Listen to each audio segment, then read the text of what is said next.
My Quran Time ini dibawakan khas kepada anda oleh Mufas.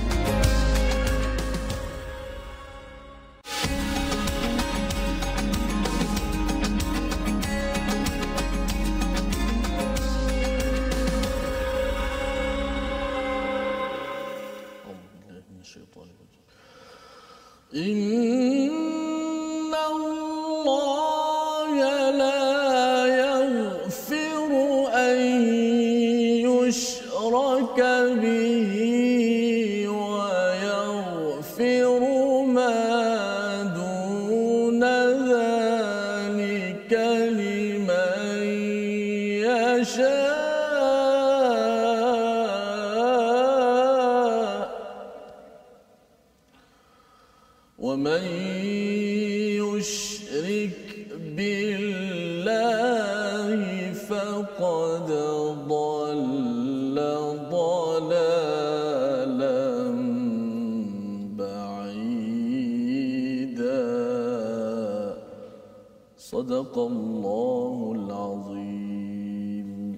Assalamualaikum warahmatullahi wabarakatuh. Alhamdulillah wassalatu wassalamu ala Rasulillah wa ala alihi wa man walah. Syada la ilaha illallah, syada Muhammadan abduhu wa rasuluh.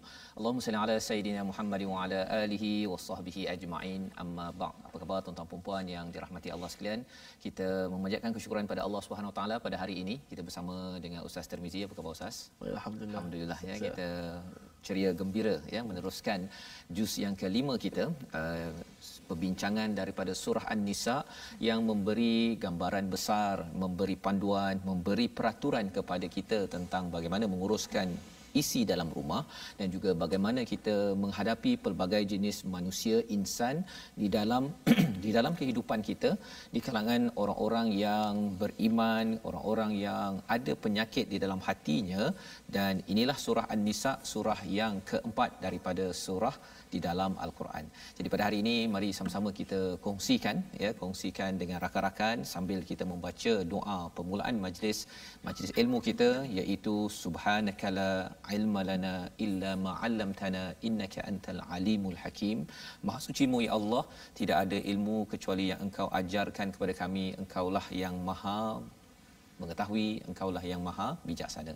Dan juga satu lagi doa, Rabbi zidni ilma, ya Allah tambahkanlah ilmu kepada kami. Jadi mari sama-sama kita mulakan dengan Ummul Quran Al-Fatihah bersama dengan Ustaz Tirmizi. Silakan Ustaz. أعوذ بالله من الشيطان الرجيم بسم الله الرحمن الرحيم الحمد لله رب العالمين الرحمن الرحيم مالك يوم الدين إياك نعبد وإياك نستعين اهدنا الصراط المستقيم صراط الذين أنعمت عليهم غير المغضوب عليهم ولا الضالين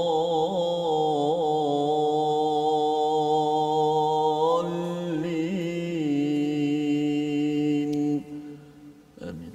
Amin ya rabbal alamin. Terima kasih ucapkan pada Ustaz Tirmizi membacakan sebentar tadi daripada surah Al-Fatihah, surah yang menjadi induk kepada Al-Quran, yang menjadi sinopsis kepada Al-Quran, di mana Allah menekankan tentang hubungan dengan Allah, akidah tentang fitrah kita yang mengesakan Allah Subhanahu Wa Taala, yang memuji kepada Allah, dan yang keduanya bercakap tentang kita ini sebagai hamba, menghambakan diri kepada Allah, dan yang ketiganya bercakap tentang sirat, ya, jalan kehidupan kita yang kita mohon daripada Allah ditunjukkan jalan yang lurus agar kita dapat mengemudi kehidupan kita pada zaman ini dengan hidayah, dengan panduan cahaya daripada Allah Subhanahu Wa Taala. Pada hari ini insya-Allah tuan-tuan, dalam halaman yang ke-97 ini, ya, tuan-tuan yang di rumah, adik-adik boleh buka halaman 97. Sama-sama kita ingin menyambung perbincangan kita. Sinopsis bagi halaman ini ialah iaitu pada ayat yang ke-114 hingga 115 kita akan melihat kepada bentuk-bentuk bisikan ataupun pembicaraan rahsia yang dibenarkan dan yang tidak dibenarkan. Selain daripada itu, kita akan melihat kepada hukuman ke atas perbuatan memusuhi, menyusahkan Nabi serta mengikuti selain daripada kaedah jalan hidup orang-orang beriman. Dan disambung pada ayat 116 kita akan melihat selain daripada syirik, ya, syirik di dalam kehidupan yang kecil, juga syirik yang besar ataupun yang jelas kesannya, ya, bagaimana peranan syaitan untuk menggoda dan juga pahala, ya, kepada orang-orang yang menjauhi daripada syaitan. Jadi inilah kandungan daripada halaman 97 yang kita akan sama-sama baca pada hari ini, bermula ayat yang ke-114 hingga ayat 116. Silakan Ustaz. Baik, terima kasih Fadil Ustaz Fazrul. Penonton-penonton, sahabat-sahabat Al-Quran, My Quran Time, sama-sama kita nak baca dan faham, juga kita nak berusaha untuk beramal dengan ayat-ayat Allah Subhanahu Wa Taala. Inilah silibus kita, dah masuk surah An-Nisa. Hari ini muka surah yang ke-97, tentang sebagaimana sinopsis tadi, bagaimana perbicaraan-perbicaraan yang dibenarkan, sifat-sifat yang baik yang ada untuk sama-sama kita contohkan daripada ayat-ayat Allah Subhanahu Wa Taala yang sudah pasti memberi bimbingan dan panduan kepada kita. Tinggal lagi kita ingin ataupun tidak menggali dan menggali Al-Quranul Karim, melihat bagaimana rahmatnya Allah Subhanahu Wa Taala memberikan kepada kita penyelesaian hidup kita di atas dunia ini. Baik, sama-sama kita membaca terlebih dahulu daripada ayat yang ke-114 hingga 116.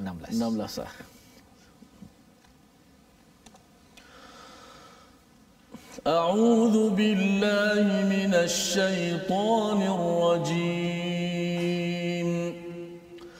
La khaira fi katsirin min najwahum illa man amara bi sadaqatin aw ma'ruf.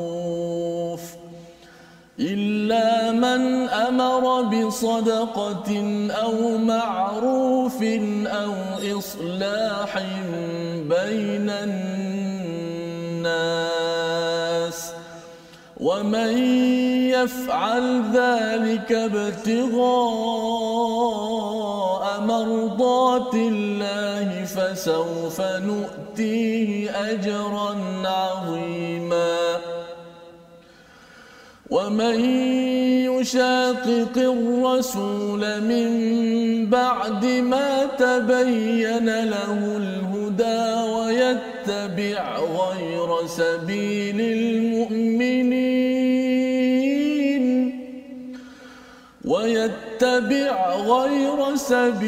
المؤمنين نولي ما تولى ويتبع غير سبيل المؤمنين نوله ما تولى ونصله جهنم وساءت مصيرا إن الله لا يغفر أن يشرك به ويغفر ما دون ذلك لمن يشاء ومن يشرك بالله فقد ضل ضلالا بعيدا صدق الله العظيم. Surah Al-Azim, begitulah bacaan daripada ayat 114 hingga 116 yang tuan-tuan mungkin sempat tadi mengikuti bersama dengan Ustaz Tirmizi, Ustaz, ya. Terima kasih. Ini adalah kesinambungan daripada kisah Thu'mah, ya, Thu'mah dan rakan-rakan dan kaumnya, ya, seorang yang mengaku Islam pada zaman Nabi sallallahu alaihi wasallam yang mencuri perisai. Kemudian bila dilaporkan, ya, ada orang melaporkan bahawa Thu'mah ni mencuri, ketika dalam perjalanan itu beliau menjatuhkan ataupun menyimpankan perisai itu pada seorang Yahudi, ya. Menurut riwayat lain ada yang kata bahawa Thu'mah ini minta kepada Yahudi ini bernama Zaid bin Sumair untuk menyimpan, dan bila orang kecoh dengan kecurian tersebut, maka Thu'mah menuduh kepada si Yahudi ini sebagai pencuri. Dan inilah yang kita bincangkan ya, daripada ayat yang ke-105 sehinggalah membawa perbincangan kita pada hari ini pada ayat 114. Jadi Allah menyatakan tidak ada kebaikan daripada banyak percakapan rahsia ataupun bisik-bisik mereka kecuali percakapan bisik daripada orang yang menyuruh kepada sedekah yang pertama, atau membuat kebaikan makruf, dan yang ketiganya mengadakan perdamaian di antara manusia, iaitu islahim bainan nas. Inilah komentar Allah tentang peristiwa ini, masih lagi berkaitan dengan Thu'mah ini, kerana apa yang berlaku ialah Thu'mah dan kaumnya ini dia berbincang ya, dia berbincang dan berbisik, melakukan najwa untuk merancang bagaimana nak mendekati kepada Rasul sallallahu alaihi wasallam dan menipu, kerana nak beritahu bahawa Yahudi inilah yang bersalah dan kutuk ataupun kecamlah, hukumlah kepada Yahudi tersebut. Jadi si Yahudi ini yang tak semena-mena rasa takut, dia melihat ataupun bertemu dengan Rasul sallallahu alaihi wasallam, hampir saja Nabi Muhammad terpengaruh dengan Thu'mah dan kaumnya kerana mereka adalah orang Islam, sehingga mereka mengatakan bahawa ini adalah musuh kita, si Yahudi ini, berilah perlindungan kepada Thu'mah. Jadi ini perkara yang berlaku. Jadi pada ayat ini Allah menyatakan tidak ada kebaikan daripada bisik-bisik ini, najwa ya, najwa, illa kecuali 3 perkara. Yang pertama, kalau kita nak bisik-bisik dengan orang yang mungkin perlu kita sedekah, ataupun kita nak bisik-bisik pada seseorang, tolong sedekah, tolong bayar zakat ustaz ya, ataupun kalau orang tu mungkin susah ya, kita bisik-bisik kepada orang tersebut, kita kata tak apa, nanti saya cuba bisik-bisik dengan orang yang ada zakat ataupun ada duit untuk beri kepada awak. Jadi itu sedekah, okey, tak ada masalah. Pasal apa? Mungkin kalau kita beritahu pada umum bahawa ada orang yang susah, dia malu ustaz ya, ataupun kalau orang yang nak sedekah itu pun dia malu, kalau katakan dia tak nak riak, maka dia nak bisik-bisik saja, dan akhirnya duit itu sampai kepada orang yang memerlukan. Itu yang pertama. Yang kedua adalah kalau kita nak membuat makruf, menyeru kepada kebaikan. Contohnya lah ya, dalam tafsir Hamka ini Ustaz ya, beliau menyatakan bahawa ada di kalangan ulama yang mereka ini ataupun orang-orang yang ada ilmu, mereka bisik-bisik kepada pemimpin yang akan berbahas di hadapan khalayak ataupun pergi ke parlimen. Dia jadi penasihat lah, tapi dia bukan secara umum, dia bisik-bisik dan beritahu nasihat. Kerana apa? Kerana nak melakukan makruf, perkara kebaikan. Jadi yang ini okey, tak ada masalah. Kerana apa? Yang penting meniru kepada kebaikan. Dan yang ketiganya ialah kerana kita nak mendamaikan dua pihak. Mungkin A dengan B ini bergaduh, dan kita sebagai pihak ketiga, kita pergi jumpa A, kita bisik sebenarnya B bukannya nak marah awak. Jumpa pada B, kita cakap bahawa A ini sebenarnya dia mungkin tersilap cakap. Jadi kita cuba mendamaikan, jumpa orang ni untuk mendamaikan, itu tidak ada masalah. Itu tidak dinamakan sebagai najwa yang dikutuk oleh Allah Subhanahu Wa Taala. Jadi najwa yang bersifat 3 perkara ini, Allah kata wa may yaf'al dzalika ibtigha'a mardatillah, siapa yang membuat najwa bisik-bisik ini, jumpa sana jumpa sini untuk mencari keredaan Allah, fasaufa nu'tihi ajran 'azima. Yang ini akan diberikan ajran 'azima, pahala yang besar, ganjaran yang besar. Jadi ia adalah satu seruan daripada Allah. Is okay ya untuk kita bisik-bisik, tetapi mestilah membawa kepada 3 objektif yang dinyatakan pada ayat 114. Tetapi kalau siapa yang menyusahkan Nabi ya, kata Allah dalam ayat 115, wa may yushaqiqir rasul, dan barang siapa menentang Rasul Nabi Muhammad sallallahu alaihi wasallam, menyusahkan Nabi setelah jelas kebenaran baginya. Ini merujuk kalau asbab nuzulnya kepada Thu'mah dan kaumnya, kerana mereka pergi berjumpa Nabi, mempengaruhi Nabi, menyatakan si Yahudi ini sebagai bersalah. Ini sebenarnya menyusahkan dan menentang kepada Nabi. Mengapa? Kerana kali ini bila katakan Nabi kalau terpengaruh dengan mereka, menyatakan si Yahudi ini yang bersalah padahal dia tak bersalah, ini sebagai satu fitnah kepada agama. Dan ini digelar sebagai yushaqiqir rasul min ba'di ma tabayyana lahul huda, selepas seseorang mendapat hidayah. Ya, contohnya kalau dalam kaedah ini, Thu'mah dah dapat hidayah, sudah masuk Islam, tetapi kerana nak menjaga kepentingan diri sendiri, maka akhirnya dia menyusahkan Nabi sallallahu alaihi wasallam, menyusahkan orang Islam. Maka ini ditegur wa yattabi' ghaira sabilil mu'minin, tidak mengikut kepada jalan orang-orang beriman. Orang beriman semuanya ialah tidak menyusahkan Rasul. Nuwallihi ma tawalla wa nuslihi jahannam. Allah akan palingkan, ya, kami akan palingkannya pada apa yang telah dia pilih. Dia mungkin dapat, tetapi wa nuslihi jahannam, Allah akan memberikan kepadanya jahannam wasaat masira. Jadi nak ceritanya ustaz, ya, dalam ayat yang ke-115 ini, nak ambil taat pada Rasul ini kena ambil 100%. Betul. Ya, bukan sekadar ambil 50%, 60%. Kalau yang tidak memberi manfaat kepada diri ataupun menyusahkan diri, seperti Thuqmah ini, dia tidak ingin mengambil dan menyusahkan lagi kepada Rasul. Zaman sekarang ini menyusahkan kepada orang-orang yang beriman. Jadi Allah kata orang yang begini digelar, ini sebenarnya menceritakan tentang orang munafik, Ustaz, ya. Masih lagi bercakap tentang munafik, maka ini adalah satu balasan yang besar. Dan disambung lagi, ya, disambung tentang satu dosa yang tidak Allah ampunkan dalam ayat yang ke-116.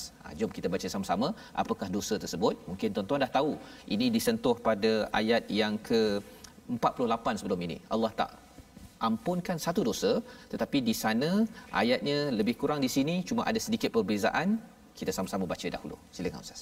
Baik, ayat 116 Ya, 100. Kita baca sekali lagi ayat 116 juga sebagaimana permulaan tadi. Ada satu perkataan ataupun satu dosa yang begitu besar yang menjadikan manusia itu rugilah. Seluruh amal ibadatnya tidak akan diterima, hanya menjadi habu debu yang berterbangan sahaja. Baik, sama-sama kita perhatikan. Auzubillahi minasyaitan. Inna Allaha la yaghfiru an yushraka bihi wa yaghfiru ma duna dhalika liman yasha.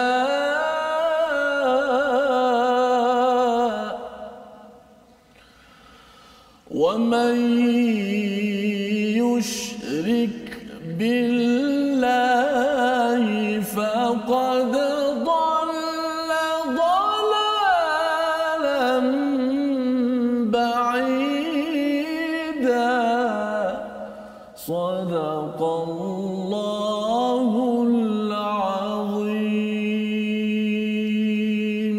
Allah tidak akan mengampuni dosa syirik, mempersekutukan Allah dengan sesuatu yang lain, dan Allah mengampuni dosa selain itu bagi sesiapa yang dia kendaki. Dan barang siapa mempersekutukan Allah, maka sesungguhnya dia telah jauh tersesat.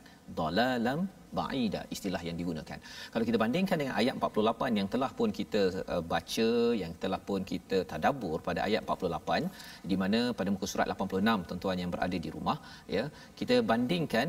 Allah kata innallaha la yaghfiru an yushraka bihi wa yaghfiru ma duna dzalika liman yasha wa man yusyrik billahi faqad iftara ithman azima. Ini cerita tentang siapakah yang syirik ini kepada ahli kitab, yang dia menipu bagi pihak Allah SWT. Dia cakap Allah begini, Allah begitu, dia memutabelitkan, maka Allah kata itu adalah syirik juga. Jadi kalau ayat 48 ini banyak bercakap tentang syirik yang mengundang murka Allah, maghdubi alaihim, dalam surah Al-Fatihah. Kalau di dalam ayat yang ke-118 ini, ya, ataupun ayat yang ke-116 ini, innallaha la yaghfiru an yushraka bihi wa yaghfiru ma duna dzalika liman yasha, ya, iaitu Allah tidak mengampunkan syirik bagi orang yang tidak ikut kepada Nabi sallallahu alaihi wasallam, ya. Malah di sini Allah ujungkan dengan apa? Wa man yusyrik billahi faqad dhalla dhalalan ba'ida. Kali ini Allah menyentuh tentang orang yang tidak menggunakan ilmu, dah dapat hidayah tetapi tidak ikut pada hidayah tersebut, maka digelar sebagai orang yang tersesat jauh. Kalau di dalam surah Al-Fatihah kita baca ghairil maghdubi alaihim, diterangkan oleh ayat 48, waladdallin, okey, iaitu tidak orang yang disesatkan. Inilah yang diterangkan pada ayat 116. Tidak taat pada Rasul, menyusahkan pada orang beriman. Kita kalau katakan buat sesuatu itu berbisik-bisik untuk buat kejahatan ataupun khianat.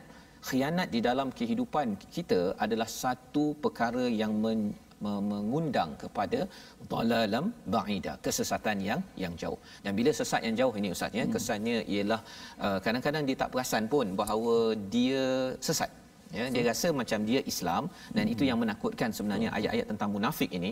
Pasal orang munafik ini dia bukannya orang kafir.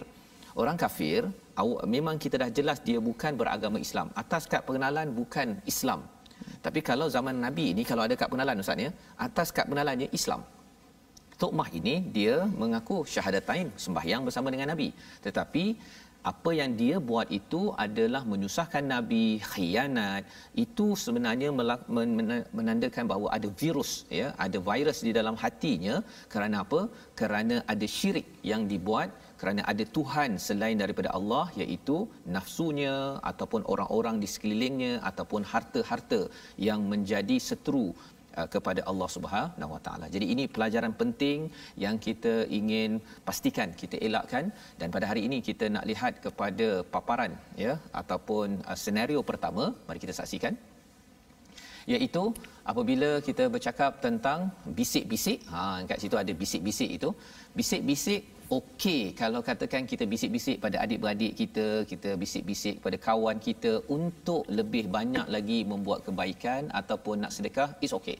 Itu yang digalakkan. Tetapi jangan kita banyak bisik-bisik kerana nak berkhianat ataupun nak mengutuk orang ataupun nak menjatuhkan orang ya. Perkara itu ditegah oleh Allah Subhanahu Wa Taala.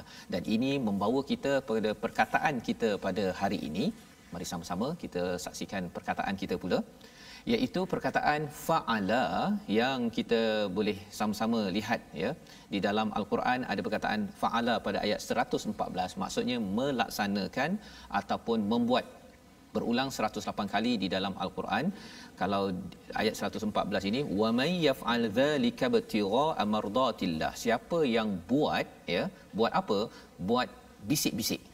Ya, buat bisik-bisik. Bisik-bisik itu tak rasa sangat macam dapat pahala, tetapi kalau bisik-bisik itu membawa kepada mencari keredaan Allah, kerana nak anjurkan orang lain, ajak orang bersedekah, anjurkan orang lain, ajak orang lain untuk buat makruf dan juga islah, maka itu adalah bisik-bisik yang dipuji oleh Allah, dan kita doakan agar kita dapat sama-sama manfaat dan ajran azimah. Ini perkara yang perlu kita beri perhatian. Dan mungkin Ustaz ya, bercakap tentang bisik-bisik ini, pengalaman Ustaz kalau di dalam kehidupan ini, anak-anak ke kan, ataupun kita sekolah lah kan, bisik-bisik ni sebenarnya biasa berlaku Ustaz ya. Tapi kalau bisik-bisik di peringkat keluarga, negeri, negara Ustaz ya, sekarang ini kita dengar banyak bisik-bisik kan? Bisik orang ini nak jatuhkan orang ini kata orang lain tak bagus. Jadi pendapat Ustaz macam mana sebenarnya kat sini? Ya, saya yang kerdil ni lah. Biasa kita bila sebut berbisik-bisik ni, kita nampak satu biasanya perkara-perkara yang negatif lah.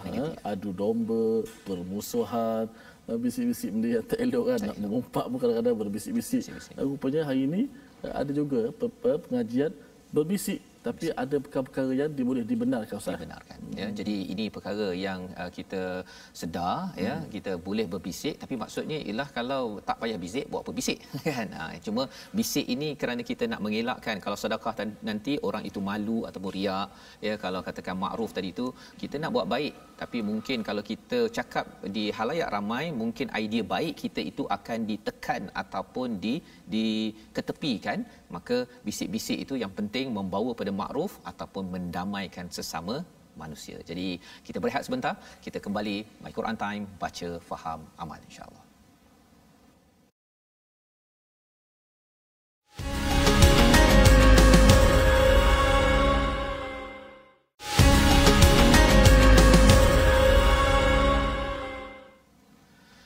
Bertemu kita dalam My Quran Time, baca, faham, amal. Pada hari ini kita mendalami kepada halaman yang ke-97, dan kita ingin sama-sama mengambil kesempatan pada hari ini bagi tuan-tuan untuk kita terus menghargai kepada insan-insan yang berjasa pada negara ini dalam kempen Yayasan Veteran Angkatan Tentera Malaysia, di mana kita ingin membantu kepada para pahlawan ya, kempen Tabung Pahlawan, untuk sama-sama kita menyokong yang menjaga keamanan negara. Dalam masa yang sama juga kita juga adalah pejuang keamanan dalam kapasiti kita masing-masing.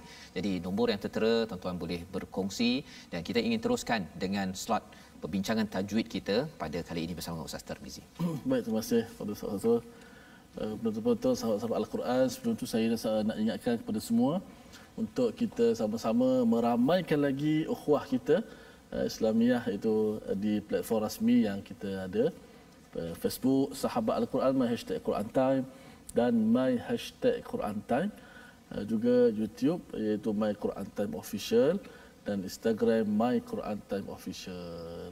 Baik, sedang penonton yang saya kasih sekalian, kita nak belajar sedikit ilmu tajwid pada hari ini berkenaan dengan sifat-sifat huruf Al-Quran.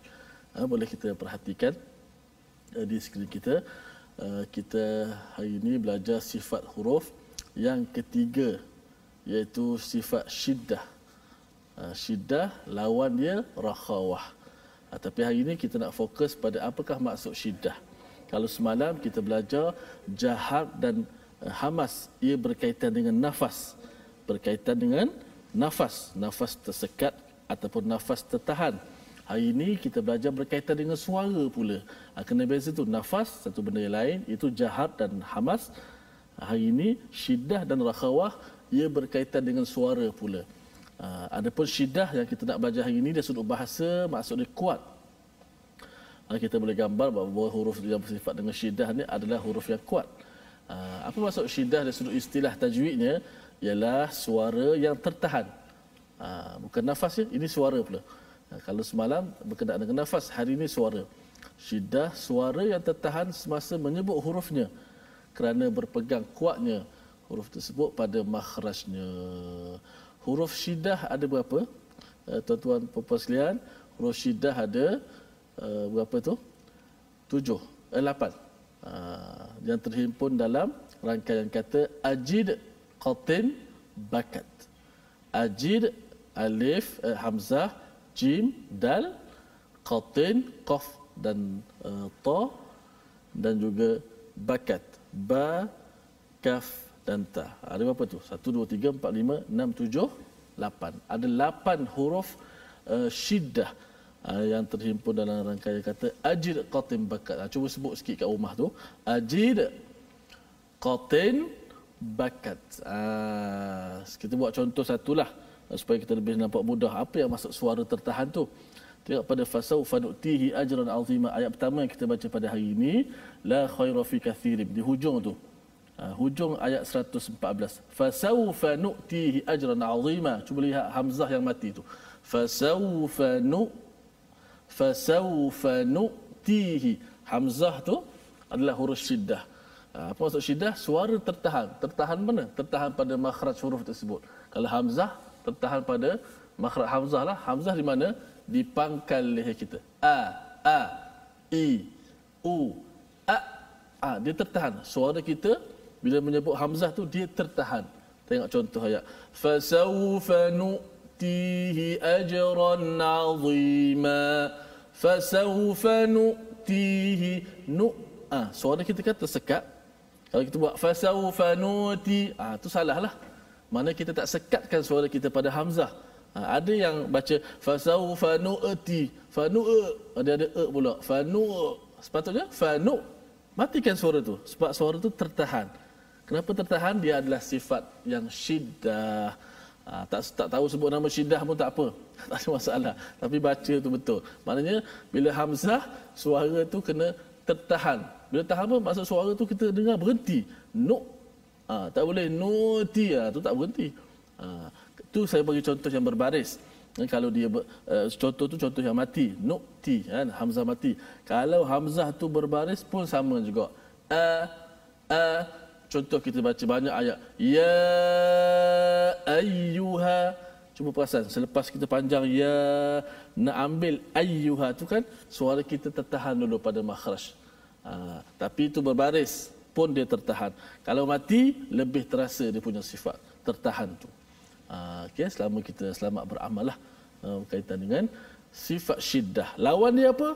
Tentulah lawan dia rakhawah. Kalau syiddah suara tertahan, lawan dia mestilah suara chapter lepas. Satu esok pula insya-Allah. Insya-Allah. Terima kasih ucapkan pada Ustaz Tirmizi berbincang tentang syiddah Ustaz ya, suara tertahan dan penting sebenarnya ya kita memahami perkara ini. Mungkin ada yang kata bahawa saya dah biasa baca al-Quran, alhamdulillah dah lancar ya. Tapi bila kita faham ini, kita dapat menghargai lebih lagi bahawa sebenarnya ada kawalan sebenarnya ya. Membaca ni kita membuat kawalan kepada suara kita dan ia memberi kesan pada psikologi kita sebenarnya. Kita ada kawalan kepada psikologi, kepada perasaan kita. Kita bukan main hentam saja ada kan. Disiplin Ustaz. Ada disiplin ya. Dan itu sebabnya mengapa al-Quran ini bila kita baca tilawah berkali-kali, kita yang tak berdisiplin pun akan jadi orang yang berdisiplin. Kita bila bercakap tentang tabayyun contohnya, kita sanggup untuk tunggu sebentar dapat berita baru kita sahkan, jangan kita sebar-sebarkan contoh yang kita dah belajar sebelum ini. Kerana apa? Kerana dalam membaca ini pun kita kena tahan dulu ya, tahan dulu suara tadi tu Ustaz ya, syiddah tadi tu. Dia bukan main lepas sahaja nak ikut, yang penting baca Quran. Kerana apa? Disiplin inilah yang dibawakan dalam kehidupan kita seharian. Jadi alhamdulillah, terima kasih Ustaz ya. Kita teruskan dengan bacaan daripada ayat yang ke-117 ya. Kali ini kita melihat kepada syirik yang jali, yang jelas, yang Allah beritahu agar kita jauhkan. Dan mengapa syirik ini berlaku? Dia adalah salah satu godaan azam daripada syaitan yang kita kena sedar agar kita terjauh daripadanya. Jom kita baca sama-sama ayat ke-117 hingga ayat 121. InsyaAllah. Baik, sama-sama kita baca ayat seterusnya. Moga-moga ayat menjadi panduan kepada kita supaya kita tidak terjebak dan tidak terpengaruh dengan tipu dayanya makhluk yang terkutuk yang Allah laknat kepada mereka. Bila Allah laknat ni satu benda yang besar yang patut kita hati-hati dalam kehidupan kita, kerana kita berdepan pada setiap hari. Walaupun kita orang beriman, kita orang ikhlas macam mana pun, betul kita selamat, tapi kita tetap akan diganggu, diuji oleh makhluk ini. Moga-moga kita selamat insya-Allah. A'udzubillahi minasyaitonir rajim. يدعون من دونه إلا إناثا وإن يدعون إلا شيطانا مريدا لعنه الله وقال لأتخذن من عبادك نصيبا مفروضا ولأضلنهم ولأمنينهم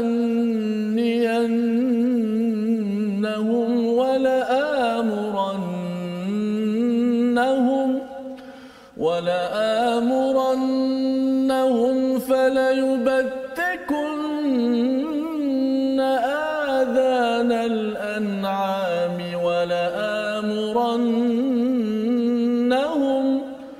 ولآمرنهم فليغيرن خلق الله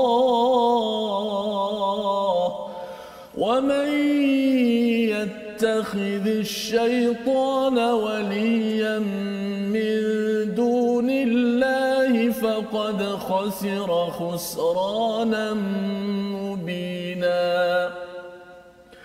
يعدهم ويمنيهم وما يعدهم الشيطان إلا غرورا أولئك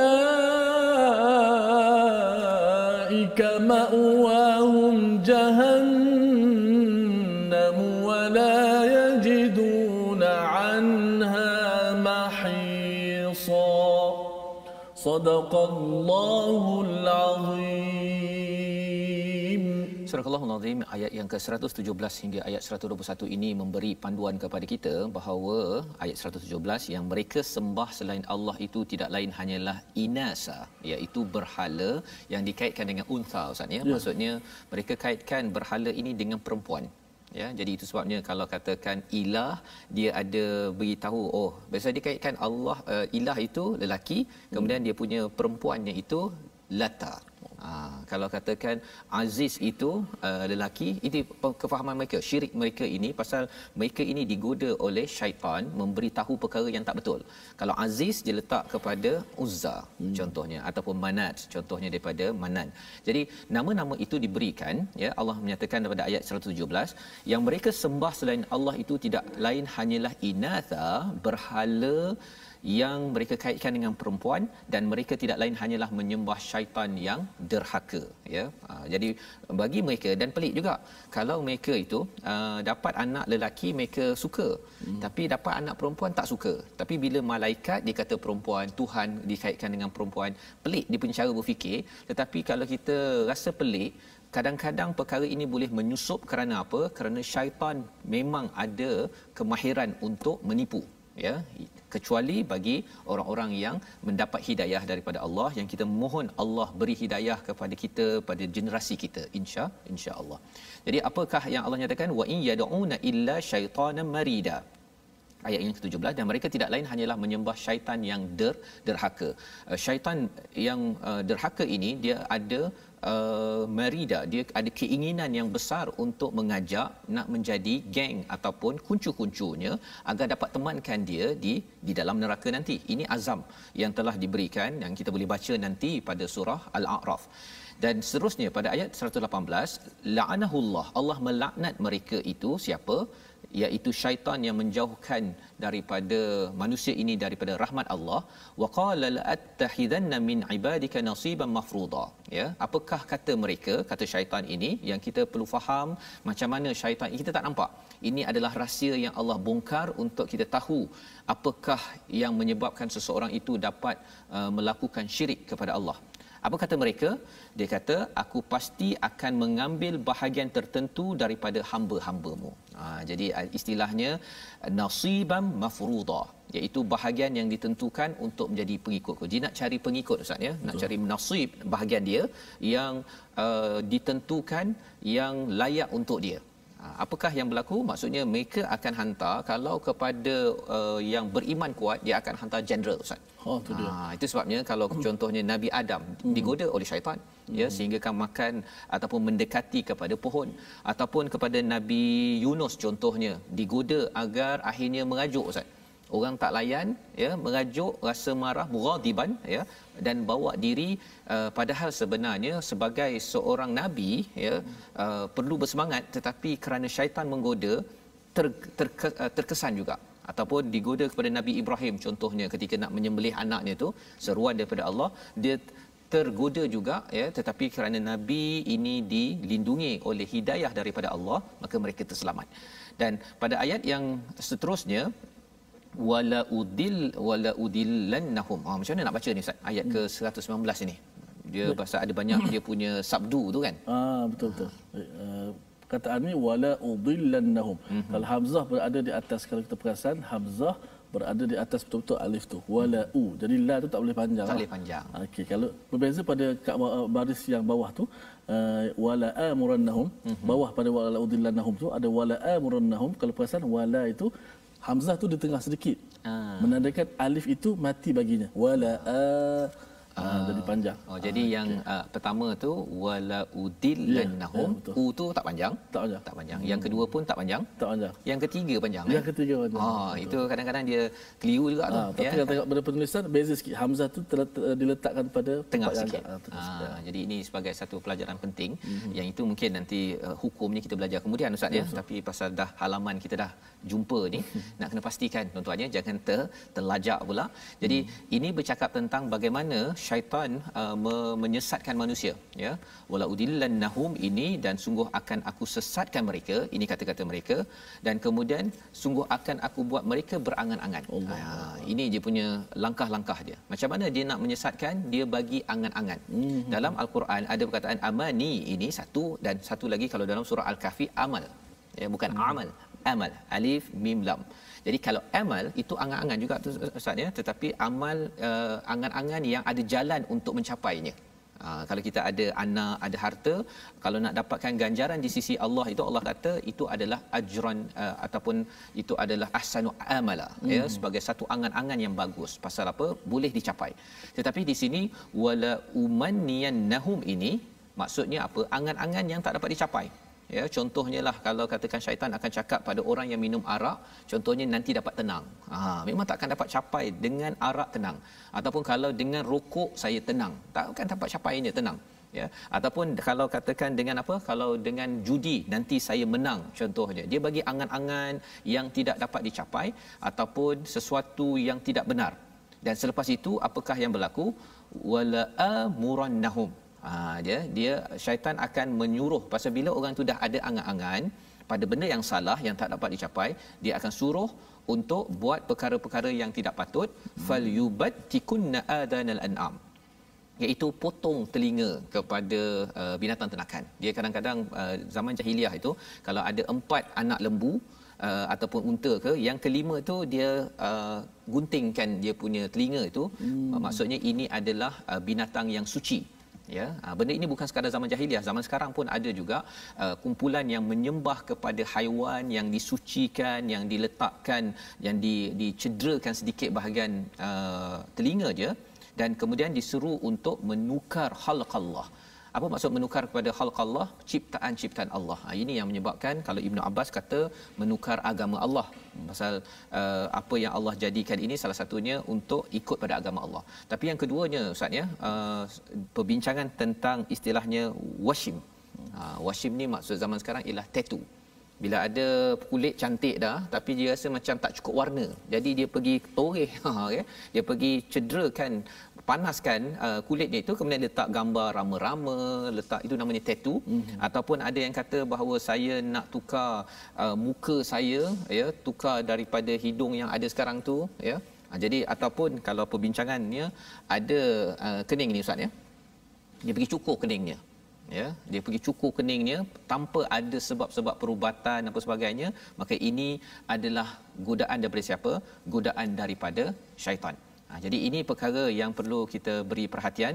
Wa may yattakhizish syaitana waliyan min dunillah faqad khasira khusranan mubina. Ya, Allah kata bahawa siapa yang mengambil syaitan sebagai kawan selain daripada Allah, maka ini adalah rugi yang sebenar-benarnya. Dan Allah ingatkan sekali lagi pada ayat yang ke-120. Mungkin Ustaz boleh baca ayat 120 ni Ustaz ya. Peringatan untuk kita berjaga-jaga dengan musuh kita. Ya, silakan Ustaz. Baik, kita akan ulang ayat 120. Kalau kita baca Quran, sunat kepada kita untuk kita mulakan dengan istiazah. Auzubillahi minasyaitonirrajim, minta lindung kepada Allah daripada syaitan yang derjam. Dan ayat kita baca pada peringkat yang tengah ke bawah ni berkaitan dengan gangguan, godaan syaitan, dan ada kata-kata syaitan sendiri.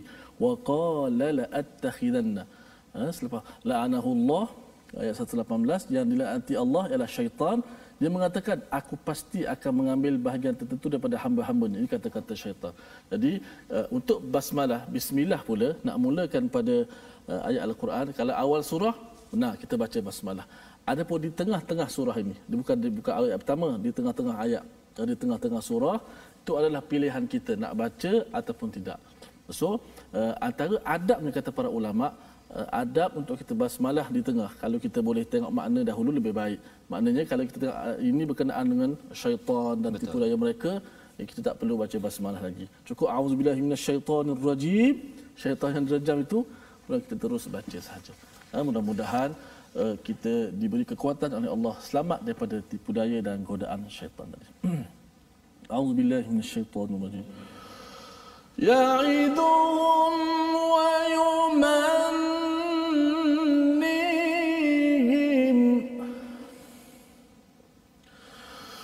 ya'iduhum wa yumannihim wa ma ya'iduhumus syaitanu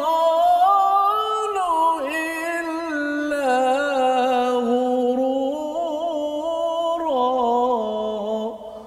Sadaqallahul azim.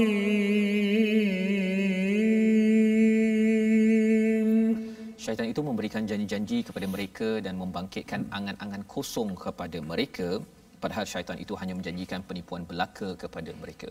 Apakah maksud ya'iduhum?